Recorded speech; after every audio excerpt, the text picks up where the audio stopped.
let's have a link here, Lord. What else can I say to you? When he passed away, that was awful.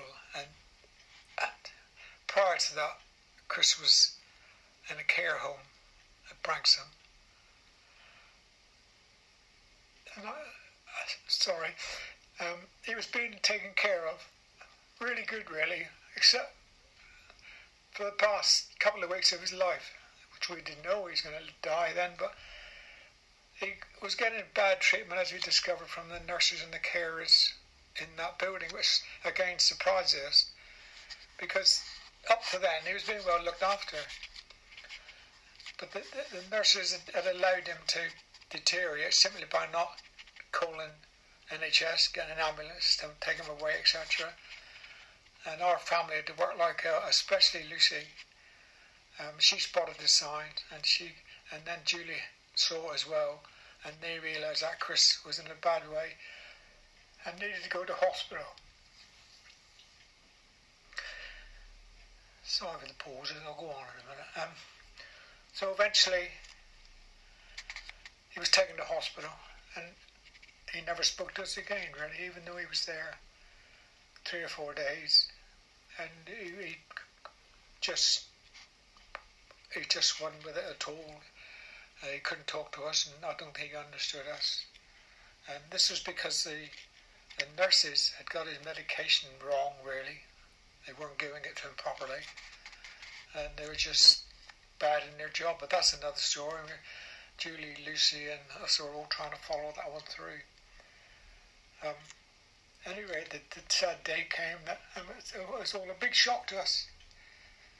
Big shock to Chris. A big shock to the family, because we were around his bed, and he died. He just passed away quite peacefully, really. I know it's a mighty blow, because he didn't deserve to die. Christ, he was a nice chap, very kind, do anything for anybody really if he could. And he was just too young to die. Anyway, he did, and the whole family were literally crucified. That's the only word I can say. Really crucified with sorrow, because we just didn't expect it. And now that was in March 2019, and now I'm talking to you in February 2020, and I miss him as much, so much. And this bloody grief is a horrible thing. Words have never been invented.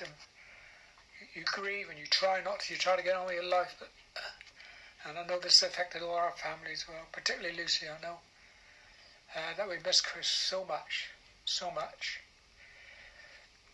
and you just hope that eventually we'll get better, and it will. I mean, when my wife died, that was 7 years ago, and you'd never that time till you get over it, but we did, and we learned to live with it. But Chris, he was my son. He was my only son. And you don't expect to bury your children.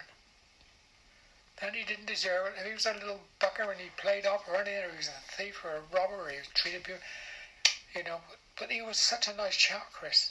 He wouldn't say boo to a goose, and he was always well liked. So we're living with that now. And I don't know, Lucy, if this is any help to you, I might have said all the wrong things. But you know how I feel. You've watched me, I know, and even now, I find it difficult to talk in depth with Chris, because we have some blooming good memories together. And that's the only thing that, I wouldn't say keeps me going, but that's the only thing that I can replace the grief with, is the Chris when we were younger. I've enjoyed saying this to you, Luke, because perhaps you know where I feel. You've watched me, and I don't know, I just hope we can get over this grief, because I cry nearly every morning, which I didn't do, and this is I just missing my son. I remember the day he first started school. I can so clear. I knew him for 56 years, and he's great kid.